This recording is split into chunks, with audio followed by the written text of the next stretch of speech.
What's going on, guys? It's Apollo1, and today we have for you a pretty high standard and fast-paced gameplay that I guarantee you guys will enjoy. So today you're watching a 108 gun streak on the map Cargo. Now, there's a few things that just kind of put on the red lights right now. 108 gun streak, so 108 kills with the gun in a row without dying. And it's on the map Cargo. It's not on the map Raid or a more popular map. It's kind of on a map that you don't see too many gameplays on, which is Cargo. It's a decent map. I wouldn't say it's good, but it's not the worst map. It's not the best map, if you get what I'm saying. So it kind of adds uniqueness to it too. It's different. It's not the same old. But anyways, 108 gun streak with the AN-94 on the map Cargo, and he also has the weaponized 115 camo. So this is a fairly new gameplay. Which is pretty cool, and the camo just adds more to it. It's a sick camo. Personally, Black Ops 2 has had the best camos that any Call of Duty has ever had.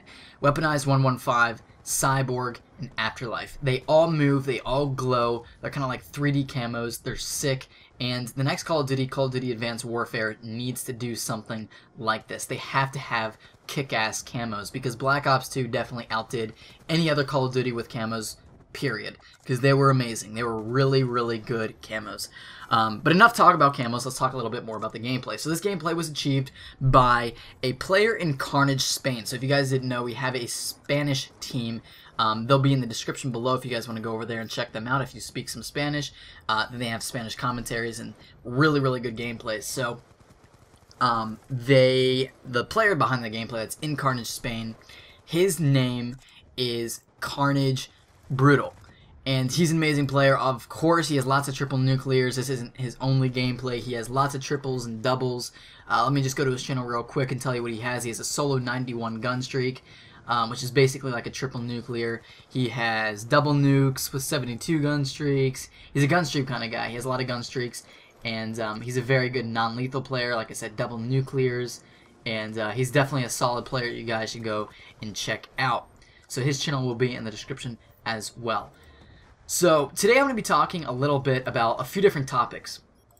They're kind of just weird random topics, and they all kind of base around things that have happened in America recently. I don't know if it's kind of irrelevant, but for the first one, let's just start it off. I'm just going to stop rambling.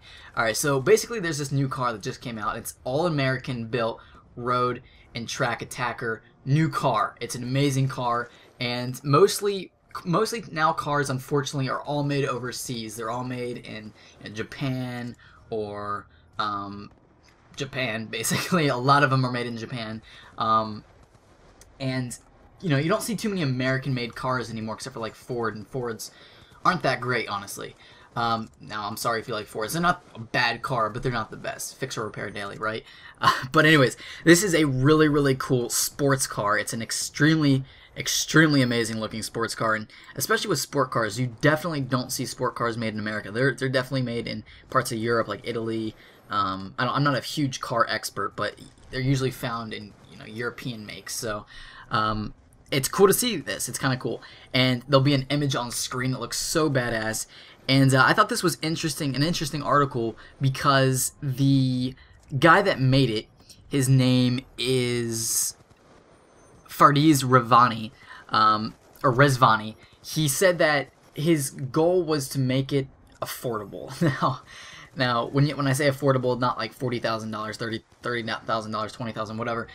It's still expensive, but compared to like the Lamborghinis and your other, Porsche, all the other kind of sport and luxury cars, it's not too bad. For at least the higher end of those certain cars. It's $120,000, and that's not too bad. I mean, it's expensive, but once you see the car, you'll be like, wow, I would have thought that was, $1 million car. So he's trying to get it to the people that are car fanatics that can obviously afford that, but not for just the mega rich, not just for the movie stars or the football players. So I thought that was cool. The car is insane. Let me know what you guys think about it in the comment section below, and it also can get to 60 miles an hour in 2.7 seconds. So that's pretty impressive. Not the fastest, but pretty impressive. Now, the next topic is on the oldest living man to date. So recently, a man named Kuro Licata. I could be pronouncing that wrong, but he recently died at the age, or actually a few days before his 112th birthday. So he didn't quite make it to 112. He died, unfortunately, and that gave the record to Alexander Imik. And he's an 111-year-old Polish immigrant and Soviet Gulag survivor who lives in Manhattan. And he's now the oldest living man. Now, unfortunately, the ladies are beating us in this, and there's like a Japanese woman. Her name is Miseo Akawa, and she's 116. And I believe I swear to God, I've read in the Guinness World Record one point that there was a 127-year-old woman at one point. But I don't know, that seems to not be true. I swear I read that somewhere. But this is pretty cool, 111-year-old man. That's insane, and you guys have probably heard that usually women do live longer than men, and that's just kind of like a widely known thing. I'm not sure why. It would be interesting actually to do research on that, but I'm not 100% sure. Now, the next thing I'm going to be talking about is kind of a feel-good, quick story. And basically, a man named Alejandro Villanueva spent 4 years defending the United States in the Army and returned to get recruited by the Philadelphia Eagles, which is a football team. If you guys aren't from the United States or aren't aware of football or don't watch football or whatever, they're a football team. So that's kind of cool. Usually, with whether it's on TV or on the computer or even through like Call of Duty Endowment, you see that these troops, they come back home and then they don't have jobs. Nobody wants to hire them. So to see that someone came back home and got re-recruited back into a football team is pretty insane. That's kind of good to hear. Now, of course, he's probably good. They're not just going to recruit anybody, but it's still cool that they did bring him back. Because he was just recently, I believe he's still in the Army because he was just recently recruited to captain. So he could have to leave all of a sudden. So they're kind of taking a risk, But he is 6'9" and 277 pounds, just an absolute monster. That's crazy. 3 inches off 7 feet tall. That's insane. Now, my last story is kind of crazy. It's kind of a crazy story. And the topic of this article is a hedge fund manager just made the biggest home purchase in U.S. history. So this was obviously the most expensive house ever bought in the United States, and it comes to $147 million. Now, to be honest, I don't even understand how this person managed to get $147 million, because they clearly don't have a brain to spend $147 million on a house plus property, of course, and that's just stupid. You're stupid, that's all. No one needs a $147 million house, period. Just my personal opinion. But yeah, he bought a $147 million house, beating the previous record of of course I lose it now. 120 million, or no, 132.5 million in 2012. And just a month ago, there was some guy bought a $120 million house. I'll put a picture on screen of the property of the $147 million house. Honestly, it's the ugliest house I've ever seen.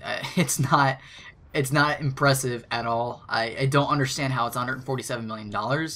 Now, looking at it, yeah, that's not impressive at all. It's just like a basic looking house. Looks like one level with a pool, and then obviously a lot of property with a lake, and then that's it. I mean, the houses around it look a lot more impressive. I don't understand what made this house $147 million. I didn't read too much into it. It only has 18 acres. Like, that's not very much at all for $147 million.